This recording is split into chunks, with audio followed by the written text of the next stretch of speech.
l'infiltration d'abord au sein de l'armée. Tolanda qui bisonnion sur mon Konziamboka, le commandant suprême. C'est lui le commandant suprême de Mapinga.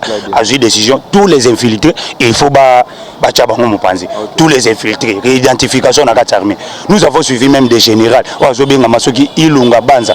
Et Yoza na Combo ya Congo, Ilunga Banza, mais tu parles même pas Swahili, tu parles même pas Kikongo, même pas Chiluba, même pas Lingala. Donc, mais comment Olati Combo? Donc, ils ont même démasqué les noms. Bazu Babomi Bakombo na Bango d'origine pour maintenant prendre des noms congolais pour nous comment terroriser notre armée. Aujourd'hui, si la guerre de l'Est, c'est aussi, pourquoi les FARDC qu'on neutralise M23, mais la complicité, ça d'abord, l'infiltration aussi de l'armée.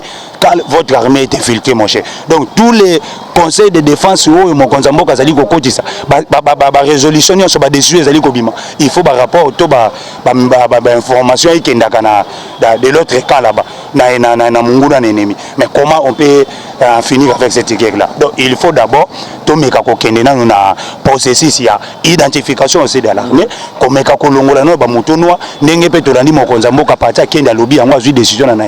tous les soldats de traîtres, même pas des infiltrés, même aux Congolais, mais si vous êtes traître, il faut que vous allez chasser au sein de l'armée. Pour tous les militaires, les patriotes, pour causer intérêt à Moka. Tard réalité, les appels par retard réalité, nous avons déjà frappé. Des sujets où il y a identification de salam, mouton noir, on a écarté au sein de l'armée. Un beau témoin en tout cas, on a ces périmètres qui ont été sur étant donné qu'il y a bino. En tout cas, tout le monde a Congomani, nous sommes beaux témoins parce que nous avons ok, mon amour rencontre à Kenya entre RDC et Rwanda. Ce qui est animé quand on a là-bas dans Mboka. Rencontre à Kenya, Zalaki RDC et Rwanda. Rencontre à Kenya, Zalaki sommet à la communauté d'Afrique de l'Est. Donc, il y a des pays belés. Il faut que tu aies un Congomani balanda bien qui rencontre à Kenya, et Zalaki rencontre pas seulement il y a Rwanda et RDC. Mais qui raconte il y a des pays, il y a la communauté africaine de l'Est. Pour nous, ça là, pour une force régionale, force qui bondit un peu, l'insécurité est passer dans l'Est et à Mokanabiso. Au moment où l'Union européenne, les forces à l'OTAN,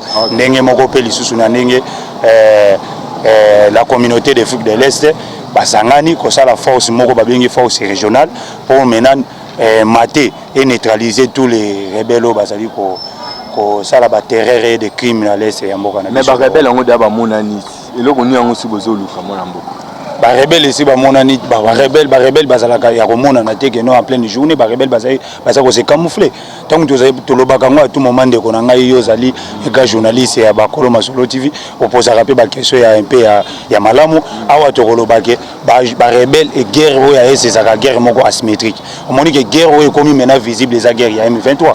Maintenant les M23 ndé ba c'est comme guerre visible que oyo M23 na zana kati ya front FARDC na kati ya front bazali ko s'affronter même à Kambou ya guerre ya ADF ba terroristes tous ces gens là donc ils allaient baza ba tout moko des bandes des gens au bazali ko c'est camoufler un peu ko batama de gauche à droite quoi voilà mais ko batama de gauche à droite on a ba M23 on a ba nan bazana sima la ba M23 allait soutenu par les Rwandais et pas par les Rwandais mais par le gouvernement rwandais Paul Kagame précisément parce que tant que mon Konzambo Kazali a un message que c'est Paul Kagame qui soutient M23 bisonné ce Dolandi yango donc c'est très clair que M23 allait soutenu par les Rwandais donc il faut tous à la claire par le gouvernement rwandais et ils allaient dirigés par Paul Kagame et James Kabarebe et tous ces bandes là de Batouana bandi ba crime depuis longtemps depuis 1997 ils ont commencé à agresser le Congo à l'arrivée à AFDEL donc voilà l'arrivée de AFDEL c'était le délice pour les Congolais donc aujourd'hui maintenant il faut que crime mais ça continue toujours donc nous ne sommes pas d'accord na makambo wana ezali côté kosala maona na ese mboka na biso to côté les mele yango et c'est tout parce que nous sommes des Congolais tu vois Congolais makambo eza koleka wana il faut toucher ou ezole quand même na niveau ya Bunagana il faut toucher pe biso ba Congolais na kati ya capitale quoi il faut pas tout se réveiller d'abord donc on a présent même il y a Burundi Ndaimichi a réveillé conscience la jeunesse congolais nous avons un pays plus de 100 millions d'habitants et il y a que force il y a une force il y a nation ils ont d'abord sa jeunesse et jeunesse biso Congo nous avons 80% il y a peuple congolais nous sommes des jeunes donc il faut toujours conscience il y a qu'on se réveiller au lieu de tika ba distraction, il y a des terrasses, il y a des bars, masanga, tout moment, c'est inutile même. Mais tandis que notre peuple est en train d'être massacré là-bas, dans le régime, il y a Kagame. Les gars, les le 30 juin, le conseil, tout le monde a match, ah non, on est Iwana et Kotowana, nous sommes des combattants, nous ne sommes pas d'accord. Dans le langage, il y a des concerts et tout ça, et Betama, tout ça. Mais concert, vous avez suivi les messages, il y a des artistes. Pourquoi tout moment qu'on a créé un conflit inutile, que nos musiciens tout ça? Non, nous ne sommes pas d'accord. Dans le langage, il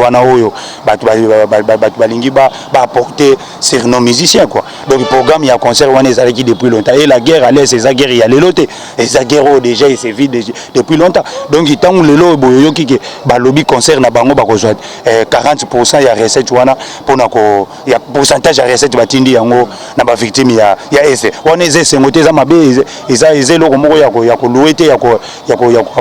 donc il faut tout dire un peu un diabo à tout moment. Voilà. Mais mon amboka Bundaranda, Bundagana, ezali toujours Kobomba na 1-23 to ba FARDC ba récupérer. Non, Bunagana a déjà récupéré na FARDC la ville.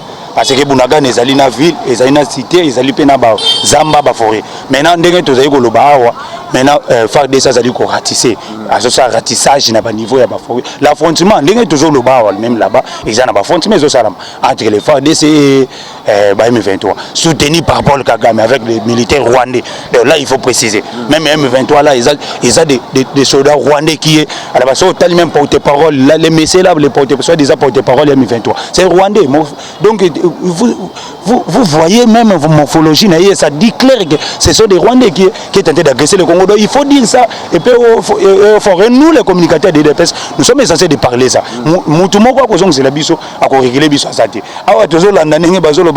Il faut reculer, on ne peut pas reculer, papa. Nous soutenons notre chef de l'État. Tous ça, Moussala pone à soutien le chef de l'État. Aujourd'hui, si que non, communicateur, il y a des pestes il y a même notre pouvoir est fragilisé. Et Makambo, Bazali peut coller sa chapeau, na biso combattants, il faut balongola yango. Les combattants ne sont pas des gens des violents, ne sont pas des gens oh biso to bunda lit na biso pacifiquement, to bunda lit na ba violence quoi, voilà. Mais mon amboka, bino bozolo ba ki ba Rwandais bazo soutenir ba M23. Et lokoni ne zangi FARDC na biso kota tina Rwanda. Bozo banga Rwanda tondenge nini? Ah non, ndeko na ngai journaliste, ozali journaliste munene, bandeko bazali kolanda biso ba corps international et pekisaka ba bloko wana. Si vous voyez aujourd'hui la Russie a continué na guerre na kati ya Ukraine, mais voilà ba sanctions ndenge ezali kolanda et plusieurs sanctions même. Et nous la RDC on ne peut pas faire ça. Donc tant mokonza zali ko senga la communauté internationale va sanctionner l'envahissement ya ba soldats rwandais na territoire congolais. Ça dit clair, ça l'appelle la conscience, il y a la communauté internationale qui va interpeller Kagame, même des sanctions, il faut élander parce que Kagame a zotindi comme militaire illégalement dans le territoire congolais. Mais non, que Bisso armée, nous avons une armée professionnelle, papa. Et nous avons un chef de l'État qui ne peut pas violer le territoire. Il y a pas pays Moussou. Donc le président ne peut pas faire ça. Donc il faut que le président de la République qui a violé le territoire rwandais, tout ça, pour nani, corps international, les alliés coopérer ça yango, na ba loi internationale. Bisso na Rwanda, les Nations Unies. Il y a des conseils aux Nations Unies, la guerre ne peut pas déclencher comme ça. On l'a la mouki mutuna ndakuna yo, la li pongi à le lobby. Le loto déclencher guerre na Rwanda directement au niveau de la guerre. Non, on ne peut pas faire ça comme ça, mon cher ami. Donc on ne peut pas faire ça comme ça. Il ne faut pas faire citation à la haine wana. Ne biso to boyam. Ba citation à la haine, peuple rwandais et peuple congolais, ce sont des peuples où ba ko vandaka éternellement ensemble. Papa parce que nous sommes des frontières to ko vivaka éternellement ensemble. Le lo to ko ba politicien te mutu ba ko manipuler. Parce que même les peuples rwandais sont manipulés par les politiciens. Et le régime Kagame n'est pas indien là-bas. Kagame n'est pas indien. Ah, on a ça qu'on interpelle aussi. Peuple rwandais. Parce que Kagame n'est pas indien. Kagame va passer. Mais maintenant, il faut que Bisso peuple tous à la conscience, tous à conscience que les policiers ne vont pas manipuler Bisso pour la guerre civile inutilement. Parce que le loso kotali, les milices à Kagame. Pas même des militaires rwandais, mais des milices. Parce que Kagame a des milices. James Kabarebe, ce sont des milices. FPR Rwanda, ce sont des milices. Ces gens-là. Ils ont commis pour accéder au pouvoir d'abord. Ils ont abattu un avion présidentiel. Et papa, Salina nous cache, panzer avion présidentiel. Il y a un ancien président à Bangwa, Birimana, pour côté na pouvoir mais nous l'idée peut côté na pouvoir démocratiquement élu c'est que côté na pouvoir na mundu qui a boni makila assassiné président qui était là pour accéder au pouvoir non donc ça dit clairement que donc, il faut de tous avoir conscience nous peuple congolais le peuple rwandais tout bouter des politiciens comme des Kagame là à dehors il y a pouvoir rwandais et pour installer un peu un pouvoir démocratique là-bas président la élu là-bas démocratiquement au monde que makambu ya ba rankine kosil nani ayebishi oke bako de carte ya Afrique kozala redessiner bako longola Rwanda comme voisin ya RDC et kotika la kosala maté to kozala que éternellement ba voisin donc voilà donc il faut biso peuple to meka ko cultiver un peu na cohésion entre nous, peuples voisins, parce que nous sommes des Africains. Nous et les tout Rwandais, nous sommes des Africains. Il y a aussi des tout ici, des Banyamulem qui ont choisi le Congo comme leur pays. Donc ils sont libres et il ne faut pas faire dans la Kimia, il ne faut pas même pas enquêter. Parce que Toboyi Bakambouyaba et station à la haine, donc Toboyi Yango, Totélémeli Yango ici. Le FCC qui parle. Bon officier au Bakotaki na époque à Mobutu, Rwanda Bakotaki na époque à Mobutu. Voilà. Et il y a Kabila le père, pardon. Oui, avec Nabango. Est-ce que Bakobimisa Bango, non, surtout Bakozalaka na régime pour continuer à travailler? Non, là, l'infiltration d'abord au sein de l'armée. Tolanda qui bisognon sur mon Konziamboka, le commandant suprême. C'est lui le commandant suprême Yamapinga. A eu décision. Tous les infiltrés, il faut Bachabango Mupanzi. Tous les infiltrés, réidentification dans la armée. Nous avons suivi même des généraux. Oazobinga Masoki, Ilunga Banza. Et Yoza na Kombo ya Congo, Ilunga Banza, mais tu parles même pas Swahili, tu parles même pas Kikongo, même pas Chiluba, même pas Lingala. Donc, mais comment Olati Kombo? Donc, ils ont même démasqué les noms. Bazu Babomi Bakombo na Bango d'origine pour maintenant prendre des noms congolais pour comment terroriser notre armée. Aujourd'hui, si la guerre de l'Est est allée aussi, pourquoi les FARDC qu'on neutralisait M23, mais la complicité, ça d'abord, l'infiltration aussi de l'armée. Quand votre armée est infiltrée, mon cher. Donc, tous les conseils de défense, résolution, il faut un rapport autour de l'information de l'autre camp là-bas. Mais comment on peut en finir avec cette guerre-là? Donc, il faut d'abord tomeka kokendena na processus ya identification aussi de l'armée komeka kolongola no ba mutonwa ndenge pe tolandi mokonza mboka parti akenda lobby yango azui décision na Nairobi tous les soldats de traîtres même pas des infiltrés même aux congolais na kati armée mais si vous êtes traître il faut que vous allez chasser au sein de l'armée pour tous ba militaires ou ba patriotes ba kobundela pour na cause intérêt ya mboka donc voilà c'est comme ça la bozaki wa pour bossa maramba. Depuis Kalatozalaki, mais d'abord il fallait que tous les bananes manœuvre ya kati c'est pas l'armée zali politique était moni l'armée ce n'est pas la politique tu ne peux pas venir na kati armée directement tango moni mokonza mboka Félix Tshisekedi Tshilombo le chef de l'état oya tango aziki bokonzi il était d'abord un civil ce n'est pas un militaire c'est un civil. Pouvoir n'habiter outil d'abord on a pas militaire depuis l'époque Mobutu c'était un militaire Laurent Désiré Kabila un maquisard un rebelle un militaire dans la forêt Joseph Kabila même mais nous sommes un président nous sommes maintenant à un premier président civil comme était à l'époque de Kassavou pourquoi à la tête du pays donc il faut maintenant et il fallait qu'il y ait bananu nakati ya il y a commandement, il y a quatre armées qui dirigent, qui donnent des ordres et tout ça. Donc, à un moment, le temps que le président a pris, il a compris aussi que non, Koto sa cloche, Koto ils ont dérangé. Il faut maintenant recadrer les choses. Et voilà. Et il y a aussi ta résalité. Les appels par retard résalité, le Mokonzambo a déjà frappé. Des sujets au il y a identification de salam. Mouton noir, on a écarté au sein de l'armée. Il y a qui déclaration Martin Fayoulou, il a déclaré que Mokonzamboka a dit guerre contre Rwanda. C'est comme si Mokonzamboka Zobo Yabou. C'est là la formation de Tozoyoka. Comme si Mokonzamboka Zobo Yabou a eu guerre entre M23 et la FARDC. Fayoulou c'est un génie. Fayoulou c'est un génie. Fayoulou c'est un génie politique au Congo. Donc si lui il parle, il faut que tout le monde suive. Il faut Mokonzamboka landa ba décision. C'est lui qui gère le pays. Mon cher, on déconne Totika. Totika, Nekonangai. Total ça na ba congolais ba déclaration ce qu'on soutenir FARDC soutenir FARDC mais Koloba que non envahir le Rwanda tout ça même quand Adolphe Muzito a dit que non envahir le Rwanda vous savez comment le Rwanda a se préparé à quitter Rwanda a pris écoutez mon cher Rwanda a pris 18 Rwanda a fait 18 ans où il y a infiltré biso na Congo même au sommet de l'état il a placé puis on a hier on a kata tête ya mboka na biso.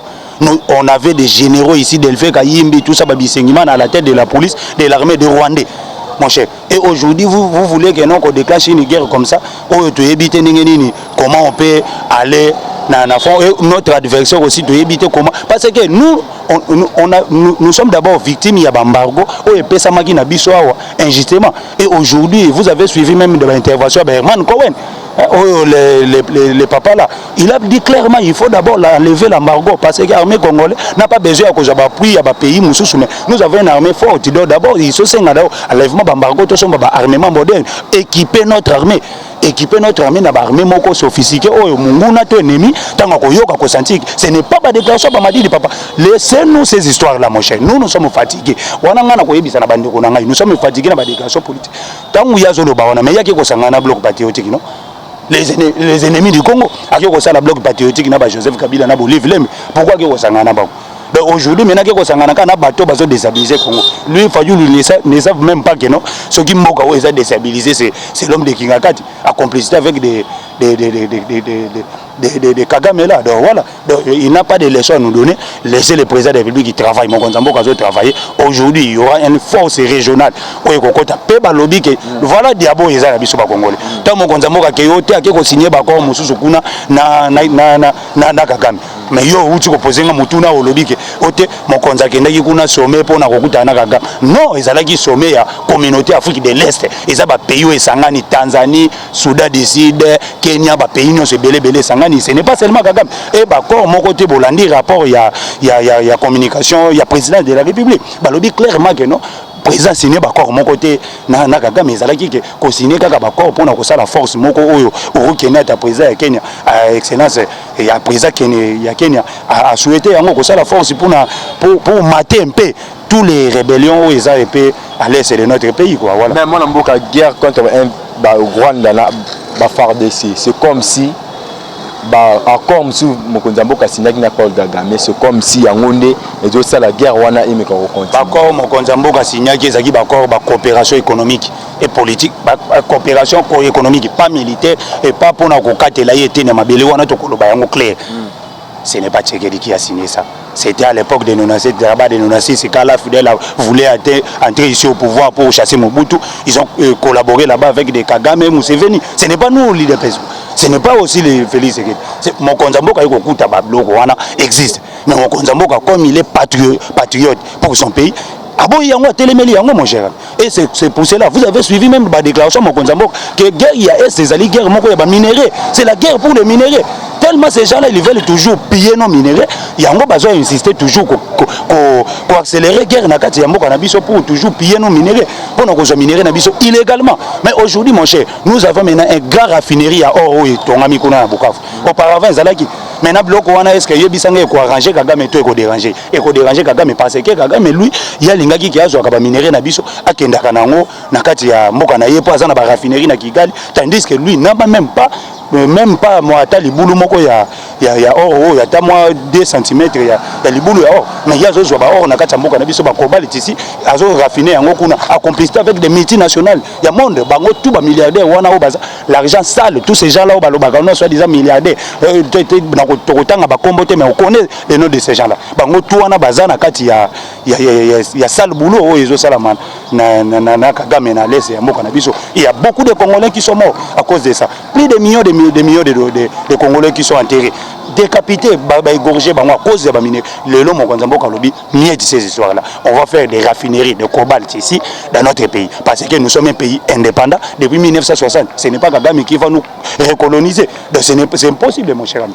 posez notre question la Rwanda bazo boma wa Congolais ba komo boma na be étudiant mais biso wa pito moni geste on n'y comme ça la mato éviter non, nous on ne peut pas accepter ça. Moi je te dis, actuellement si ça passe là-bas à Kigali, il faut tirer à la responsabilité. Il y a communauté internationale. C'est pour cela que vous avez suivi les chefs de l'État à décrier les pays sur la communauté internationale comme Canada, États-Unis, Grande-Bretagne et surtout. Parce que Grande-Bretagne a l'inga qui est sur un chemin très dangereux.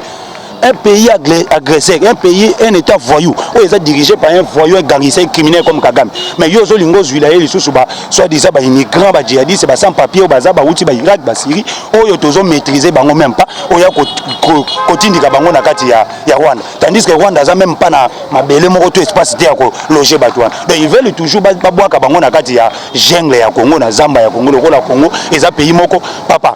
Dans ces pays, tu as découvert un aéroport dans le village de Boga.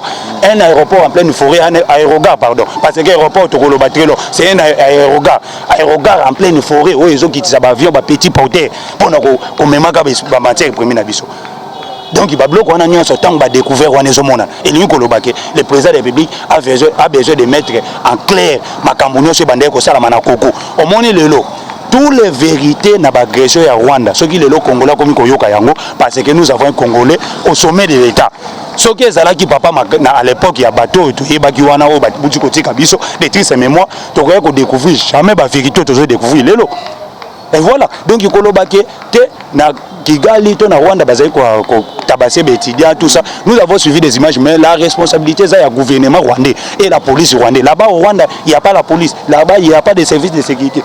Pour maintenant arrêter les ressortissants. Donc il ne faut pas arrêter les ressortissants. Non, vous ne pouvez pas attaquer les citoyens civils au Bazali qui vivent dans le Rwanda. Parce que les Congolais, il peut aller vivre au Rwanda. Il est un peu là-bas. Il y a aussi beaucoup de Rwandais qui vivent ici, même ici à Kapila, à Capitale. Il y a un moment où l'autorité n'a pas interpeller un peu le conscience. Il y a des Congolais qui ont tout un tribal, tout un ethnique, tout ça. Ça va mener un peu dans la guerre civile. On n'a pas besoin de ça. Et nous, les Kinois, d'abord la capitale, notre capitale, et la capitale nous avons des Maliens ici, nous avons des Sénégalais, vous, Hollanda, Bangoua, Baza partout, Bazo Tekara, Café, Bangoua, tout ça. Donc, ça a inquiété. Ils sont libres. Donc, ceux qui ont des déclarations comme il y a un ouana, il y a une séparation, et nous aussi, les communicateurs de l'IDPS, nous allons interpeller les Congolais que l'IDPS n'a pas une brigade spéciale de l'IDPS. Nous n'avons pas une brigade spéciale. L'IDPS est un parti politique pacifique. La marche non armée. Toujours pouvoir non armé. Donc, on n'a pas de brigade spéciale, soi-disant, ce sont des gens qui l'État accueillit sévèrement. Il faut punir pour la sanctionner et voilà. Donc on n'a pas de toujours cabinet parlementaire de beaucoup battre la Rwanda. Bon coup la Rwanda. Auto kanga moko Gilles Monier to éviter. Pourquoi bakangi mais quand on limite la banambo. À tout moment l'image des parlementaires de sont mal vendue. À partir il y a la communication, il y a quelques-uns il y a soi-disant des communicateurs. Mon cher ami, quand tu fais la communication devant les médias, où ils ont suivi le monde à il faut savoir qu'est-ce que vous êtes en train de parler. Tu ne peux pas parler de n'importe quoi. Même les autorités du pays, même les gens, même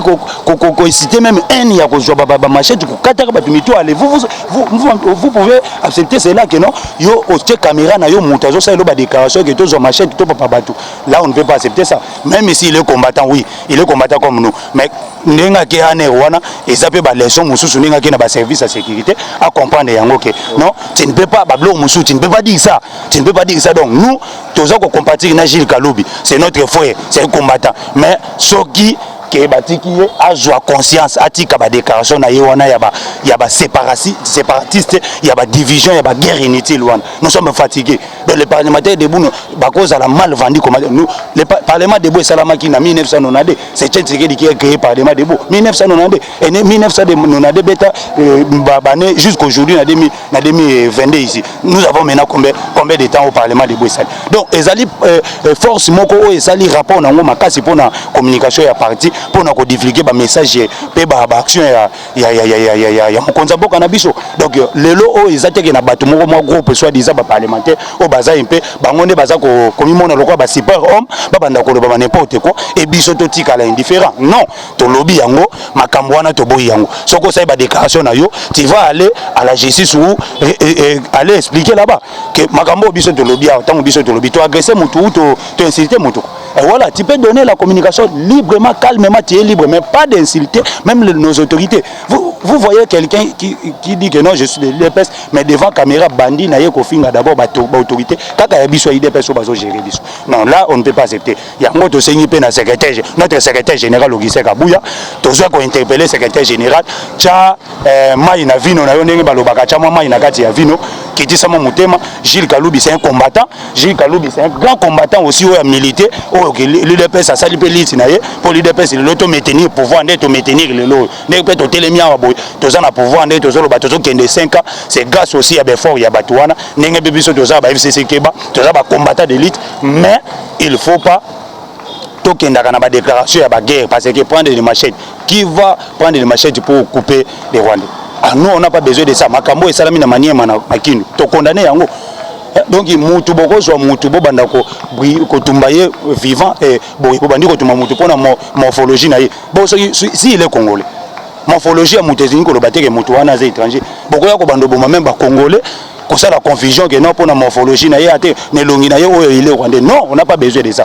Les peuples rwandais et les peuples congolais na uti ko lo bayango to ko tikalaka éternellement to ko vivre ensemble. Donc to ko salaka séparer jamais. À jamais aussi mon cher ami de Jésus. Mais écoute a déclaré marambo ya bien mais o journaliste o ya utayi ko kolobela babuso ba chef de l'état o journaliste ko monena ko monezo kimanga wa katanga na tilelo pour récupérer été tout le monde a John Numi ba déclarer ba l'homme sous tout le monde a Kalev tout le monde ti le lobo kanga bangote kaka Gilles Monire yoko kanga mutu te ngana ko kanga mutu te FCC ke baninga na zawa na ko sala émission na ngai na ke na parlement na pesi communication azongi na ndako écoutez mon cher yoko kanga mutu te ngana ko kanga mutu te eza ba service ya sécurité ba service eza habilité ya ko sala musala wana donc yoko si dépasser to longwa journaliste o koma mutu ya ko kanga ka bato ndengo lobi ke bakangi te bazali ko landela ye soki ba interpeller ba kokota mais bato mosu ba koti ba prison to moni bazui ba gaz présidentiel ba mosu ba koti boloko ba pesi ba gaz présidentiel donc lingo lo ba ke soki mutu asali ba dérapage na ese eza na ba service ya sécurité o eza esengi ko landela ce n'est pas nous aujourd'hui yango tozolo mon cher ami comme manga na ba confusion te ce que moi je parle c'est un peu ça c'est que o ngana zolo ba c'est ça la réalité des choses donc biso to ko bandoka ngaka batuté que non biso to moni que parce que nous sommes des combattants to moni mutu moko boya leka attaquer c'est la justice qui va faire son travail mon cher ami c'est la justice même John Numbi ce n'est pas nous les DPS John Numbi n'est pas un parti politique quoi voilà tu dis justice yango kanga ka bato IDPS ah non je sais kangi bato IDPS c'est ba interpeller ya ko pesa ba révélation ya makambo ya lobby même aujourd'hui ce qui est John Numbi lobaki makambo ya lobaki ndenge yo lobby na John Numbi a parlé tout le monde a zaki libre mais ce qui ba interpeller qui était il fallait que j'ai un service à renseignement et à sécurité va interpeller tout na makambo yo lobby aux habilités le lot moni numéro 1 écoutez ndeko na ngai le lot moni numéro 1 landanga indeko le lot moni numéro 1 il y a sécurité à chef de l'état François Bé azali bakumbi na kata boloko te azali na kata boloko te donc ni ko lobake soko obtenir ba discours ezali ba service ya sécurité nde ba kokanga non un parti politique non un parti politique n'a pas ce pouvoir là donc un parti politique n'a pas ce pouvoir là ndenge to lobi ndeko Gilles Kaloubi azali combattant comme nous mais à dépasser un peu accueillir un peu au-delà aussi à ba déclaration biso to sepe na yango te na ebité ceux qui osent comprendre ni na zolo batem ndeko na comme mana ngai na un peu na ba confusion te entre ngai na ndeko na ngai Gilles Kaloubi c'est mon vieux oh to zalaka na pas tout moment to pasaka na pe ba bon moment Gilles Kaloubi o pe na pe simbote sikazali pe to ebi ke to zo bunda pe pona Gilles Kaloubi ne to za to ada na réunion moko to zo sala pona ko sa déclaration comme nous les parlementaires debout pona Gilles Kaloubi mais ndenge to lobby que non notre secrétaire général azonga un peu azongisa moi makanisi na sima achama mai na vino na ye pour makambo etali arrestation Gilles Kaloubi mais ceux qui justice au service de sécurité ba interpeller mutu moko pona ko kende ko poser question makambo yo lobaki to yo déclarer pesa biso belema o yo zanango papa makambo so ko loba il faut yeba ndenge nini comment tu peux parler devant les médias parce que ndenge ba parlement on ezo sa mandeko ba caméra eza mokili mobimbe zolanda tu ne peux pas parler ça aux loba yango kana bato bazolanda yote ba telemi wana na parlement de buna yo loba yango devant caméra ezo kende monde entier e ba service même ya sécurité zolanda yango tant ba ko interpeller ezate ko ba ke ko totire yo ezaba tuna yo biloko yo lobby vous avez les arguments ou belema ya ko pesa na biso service à sécurité pour te yeba pe parce que quand vous dites que les Rwandais bazana kati immeuble keba ba Rwandais bazana immeuble Songolo ba Rwandais bazana immeuble Pakala mais il faut pas ça maintenant élément que ba Rwandais baza place wana et ça biso élément na service à sécurité en erreur renseignement ba kende ko démasquer bango mais non tu ne peux pas dire que tous ont machette tout ça to lobi ba déclaration on n'a pas besoin de ça ici dans la capitale on n'a pas besoin de ça tout ça la erreur wana te to quoi en erreur il y a ba agression il y a Paul Kagame parce que Paul Kagame c'est un malin ce monsieur là il fait ça ce qui le lo bandi ko taquer ba Rwandais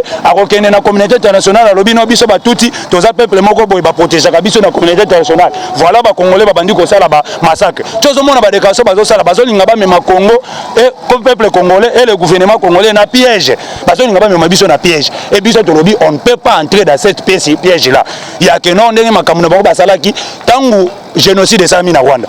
Vous savez pas que non, c'est Paul Kagame avec sa régime bande na yeba James Kabarebe. Ils ont abattu un avion, il y a président Abiyarimana, un ancien président. Donc mon est déclenché qui génocide. Donc ces gens-là balingaka toujours ko créer loko moko pour ne créer violence parce que bango va vendre ici pouvoir na bango na makila. Donc ils veulent toujours ça. To lobby peuple congolais et peuple rwandais, nous sommes peuple frères. To ko vandaka éternellement comme des peuples frères et amis. Donc ils attaquent que on a ba politiciens de bakoya ko instrumentaliser biso quoi. Donc voilà. Donc il na bande ko na biso oyo bazo lela et surtout ya libanda ya mboka total ici bango ke makambo wana ekoleka biso ba parlementaire toza soudé ndenge tozo loba wa déjà toza na kati ya réunion moko tokoti tous les communicateurs et IDPS pour na ko solola komeka kolongola équivoque wana ya ndeko Gilles. Mon vieux Gilles c'est mon vieux aza ndeko aza vieux oyo tozalaka na ya tout moment. Donc ndenge tolobi toza na soutien na ye na place azali pe mabe ko ya te parce que nous sommes des combattants, nous sommes au pouvoir. Comment on peut arrêter un combattant au pouvoir? To mona ki ba chalet baza ko sala mabena Gilles abomi mututé mais ba chalet ba bomi batu basali mabena kata mboka o. To mona ki batira ko kanga bango te. Yango to interpeller un peu ko to wana que bazo conscience Gilles a parlé seulement mais il n'a pas fait la violence, il n'a pas attaqué quelqu'un. Donc Gilles Kaloubi sera dehors.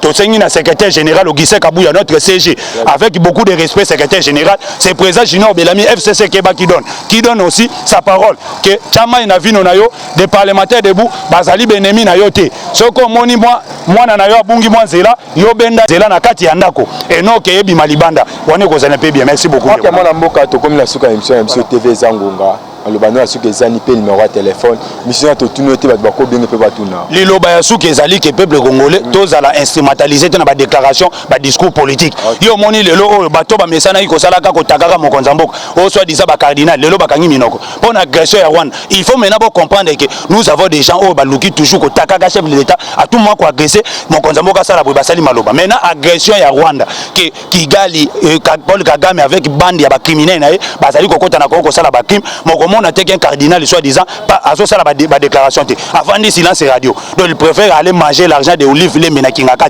à qui des okambo on peut avoir contacté c'est là wana ndoko mona ya leki même a commis si ba temple et église a commis sango matinée politique to lobby trop c'est trop ba bloc wana donc tu ici na peuple congolais réveille à conscience même bande ko na biso soit disant ba leader politique ya katanga là-bas les messieurs Katumbi il parle pas ces messieurs là donc jusqu'aujourd'hui même pas un mot donc cela veut dire silence na bango wana ça dit quelque chose parce que on n'a pas besoin que dans ces moments ici le Congo est agressé tous les Congolais oza na mou ya Congo oza na besoin lobby à diriger Congo azala pe na liloba na ye na makambo Rwanda zali ko sala biso oyo Kagame azali ko agresser un pays RDC parce que biso toza pays to agresser ka ba voisin tende ko na ngai depuis que nous sommes au Congo. Vous avez déjà suivi que Congo a continué à kati ya sud du Soudan, Congo a continué à Centrafrique, Congo a continué quelque part pour aller agresser nos voisins. Donc seulement nos voisins qui viennent au Congo pour agresser nous parce que ba yebi que miel et vandia na kati ya Congo na biso na mboka na biso et voilà na été appelé conseil za ba congolais makambu ya ba brigade spéciale soit disant IDPS